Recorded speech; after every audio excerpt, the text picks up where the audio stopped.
Jerome Dillon Blade, the Uber-like helicopter service to the East End, had to endure blaring headlines this spring that it lost its home base at East Hampton Airport.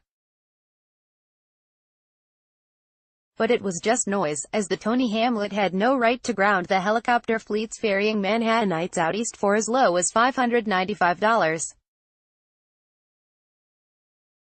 The townspeople only had a right to grant or deny a license to Blade to operate a check-in desk within the airport's terminal. There is where the confusion starts. When news organizations heard of the license possibly not being renewed, the misinformation began to fly. Yet Blade never ceased operations, and town officials are already discussing a new deal with the aviation company that arranges helicopter and seaplane flights between Manhattan and the Hamptons. The change of heart stems in part from Blade's getting all the necessary certifications in order, including a Part 380 charter that allows it to sell single seats. Also fostering cooperation is Blade's heeding the summer community's cries for quiet. We look forward to continued productive discussions with the town of East Hampton about ways we can help achieve their objective of reducing aircraft noise. Blade spokesman Simon McLaren told the Post.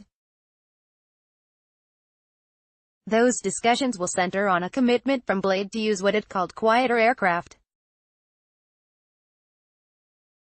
The company has already moved away from the Sikorsky S-76, a commercial helicopter that remains the vehicle of choice for Blade competitors Heliflight and Associated Aircraft Group, despite being officially designated as noisy by the town of East Hampton.